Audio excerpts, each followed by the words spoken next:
ఒక్కసారి కొమ్మూరి గోల్డ్ కి కాల్ చేయండి. తాకట్లో ఉన్న మీ బంగారాన్ని విడిపించి మార్కెట్ ప్రైస్ కి వాళ్ళు కొనుక్కుని మిగతా డబ్బులు మీకు ఇచ్చేస్తారు. అందరికీ నమస్కారం, వెల్కమ్ టు అవర్ ఛానల్.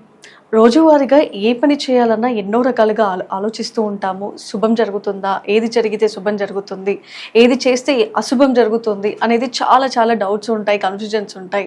కొన్ని పనులకి శుభం జరిగేలా కూడా కొన్ని ఆలోచనలు, కొన్ని వేస్ కూడా ఉంటాయి. ఈ దారిలో వెళ్ళాలి, ఇలా చేస్తే ఇలా మంచి జరుగుతుంది అని. సో రోజువారీ చేసే పనుల్లో కూడా శుభం అశుభం లాంటివి కూడా చాలా ఉంటాయి.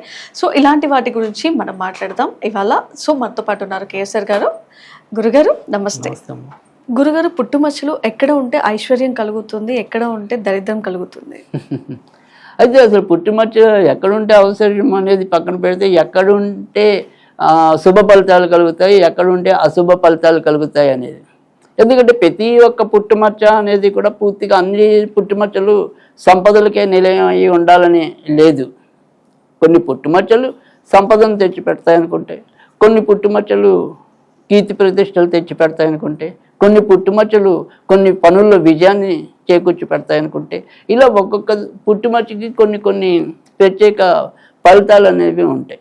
తర్వాత రెండోది వచ్చేప్పటికి ఏంటంటే, ఈ పుట్టుమచ్చలు అసలు విశ్వసించచ్చా, ఎంతవరకు నమ్మచ్చు అంటే కనుక, ఇప్పుడు ఒక జ్యోతిష్ శాస్త్రం లాగా ఈ పుట్టుమచ్చలు అనేది 100కి 100% యాక్యురసీ అనేది చెప్పలేం.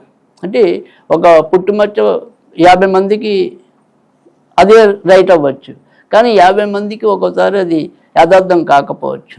కానీ అయినప్పటికీ కూడా ఈ పుట్టుమచ్చల్ని కానీ ఏదైనా సరే కళలు కానీ ఏటినైనా సరే కొన్ని మనం నమ్మటం అనేది, అంటే బల్లి పాటితే కూడా చాలామంది భయపడిపోతుంటారు. అమ్మ బల్లి ఇక్కడ పడింది, అక్కడ పడింది, ఇప్పుడు నాకేమవుతుందో అని చెప్పి భయపడే వాళ్ళు కూడా ఉంటారు. కానీ ఇక్కడ ఈ భయాలన్నింటినీ కూడా మనం పూర్తిగా వ్యతిరేకం అని అనలేం, కానీ కొంతమందికి విషయంలోనే ఒక్కొక్కసారి జరిగే పరిస్థితి అయితే ఉంటుంది. మామూలుగా పుట్టుమచ్చలు అనగానే 4 పైన పుట్టుమచ్చలు ఉంటే, ఆ పుట్టుమచ్చలు ఉన్న వాళ్ళు ఏదైనా మాట్లాడితే అది యథార్థం అయిపోతుంది అని చెప్పి కూడా చాలా నమ్మకంగా నమ్ముతారు చాలా మంది కూడా. మొహం పైన కూడా కొంతమందికి చాలా పుట్టుమచ్చలతో కూడా ఉన్న వాళ్ళు కూడా చాలా ఉంటారు. అలాంటి వాళ్ళకి అదృష్టం ఎక్కువ ఉంటుంది అని అంటుంటారు. మరి అంటే ఇక్కడ మళ్ళీ పుట్టుమచ్చల్లో కూడా మీకు రంగులు ఉన్నాయి. ఆ రంగులు బట్టి కూడా మన యొక్క అదృష్టాలు మారటం అనేది ఉంటుంది. సో ఎక్కువ మంది విషయాల్లో అయితే కనుక నల్ల పుట్టుమచ్చలు అనేది ఉంటాయి. అయితే నల్ల పుట్టుమచ్చలు అనేది పరిపూర్ణంగా అదృష్టానికి చిహ్నంగా చెప్పలేదు. సో ఎక్కువ అదృష్టాన్ని తెచ్చిపెట్టేవి అయితే కనుక ఎరుపు రంగు పుట్టుమచ్చలు ఉంటాయి, అవి అరుదుగా ఉంటాయి. ఇంకా తెల్ల పుట్టుమచ్చలు అనేది ఇంకా అరుదుగా ఉండటం అనేది ఉంటుంది. సో ఎక్కువ మంది విషయాల్లో అయితే కనుక గోధుమ రంగువి లేదా నల్ల రంగువి ఎక్కువ ఉంటాయి. అయితే దీంట్లో అత్యధిక శ్రేష్టమైనవి తెల్ల పుట్టుమచ్చలు, తర్వాత వచ్చేప్పటికి ఎర్ర పుట్టుమచ్చలు, ఆ తర్వాత వచ్చేప్పటికి గోధుమ రంగు పుట్టుమచ్చలు. అయితే ఈ పుట్టుమచ్చల్లో కూడా ఇప్పుడు మీరు అడిగినట్టుగా సంపదలు చేకూర్చేవి అయితే కనుక ఏదైనా సరే ఈ గడ్డం మీద ఉండేది మనకి సంపదలు తెచ్చిపెట్టడం అనేది జరుగుతుంది. తర్వాత తొడల మీద ఉండేవి కూడా మనకి సంపద చేసి పెట్టడం అనేది ఉంటుంది. తర్వాత వెన్ను మీద పుట్టుమచ్చ కూడా మనకి కీర్తి ప్రతిష్టలు, తర్వాత నాయకత్వాలని ఇవ్వటం, తర్వాత సంపదలు ఇవ్వటం కూడా జరుగుతుంది. అయితే ఇందులో ఈ పుట్టుమచ్చల్లో మనకి శాస్త్రం ఏం చెప్తుందంటే కనుక, శుభాన్ని ఇచ్చే పుట్టుమచ్చలు మగవాళ్ళకి కుడివైపు ఉండాలి, ఆడవాళ్ళకి ఎడమవైపు ఉండాలి. అంటే ఉదాహరణకి నేను కుడి భుజం మీద సంపద అన్నాను అనుకోండి, అది ఆడవాళ్ళకి ఎడమ భుజం అయితే సంపద, మగవాళ్ళకి మాత్రమే కుడి భుజం మీద సంపద. కనుక ఈ ఏదైతే మనం శుభ ఫలితాలు అంటామో ఆ శుభ ఫలితాలు ఇచ్చే పుట్టుమచ్చలు అందరూ, అంటే ఇప్పుడు ఎడమ పుట్టుమచ్చ మీద ఉంటే కనుక అధిక ధనం వ్యయం అన్నాను అనుకోండి, కానీ అదే ఆడవాళ్ళకు ఉంటే మంచిదే, ధనం పొదిపోతుంది. కనుక ఆడవాళ్ళ విషయంలో ఎడమ వైపు తీసుకోవాలి మంచివి, మగవాళ్ళు కుడివైపు తీసుకోవాలి. సో ఇప్పుడు నేను ఈ గడ్డం మీద ఇటు మంచిదన్న కుడివైపు, ఇది మగవాళ్ళకి మంచిది, ఆడవాళ్ళకి అయితే ఇటు ఉంటే మంచిది. అంటే కొన్ని పుట్టుమచ్చలు మీరు అన్నట్టు ఇప్పుడు పులిపిరి పుట్టుమచ్చ రెండు ఒకటే అంటారా? పులిపిరి కాయలు అనేది మనకి అనారోగ్య రీత్యా వస్తూ ఉంటాయి. వాటిని మళ్ళీ మనం ఏమంటాం, డాక్టర్ దగ్గరికి వెళ్ళి వాటిని తీయించేసుకోవచ్చు. కానీ పుట్టుమచ్చ అనేది ఇక ఒకసారి మనకి పుట్టుకతోనే ఏర్పడతాయి కాబట్టి వాటిని పుట్టుమచ్చ అంటాం.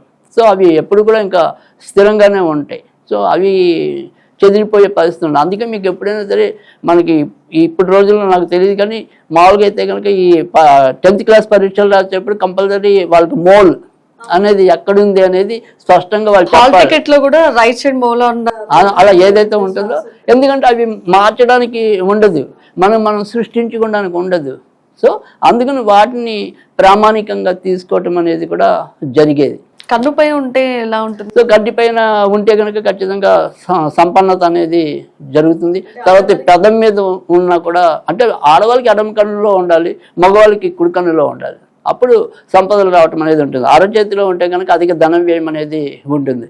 పాదాల మీద ఉంటే కనుక ఎక్కువ ప్రయాణాలు చేయటం అనేది జరుగుతుంది.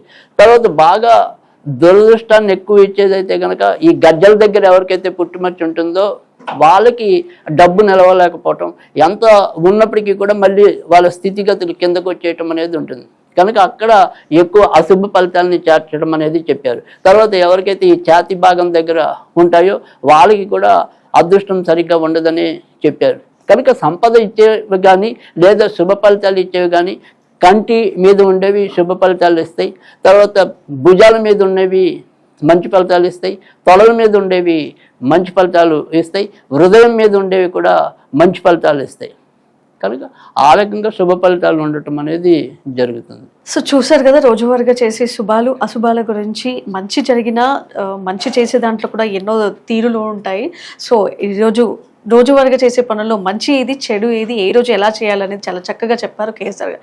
మరో ఎపిసోడ్లో మళ్ళీ కలుసుకుందాం. అంతవరకు సెలవు.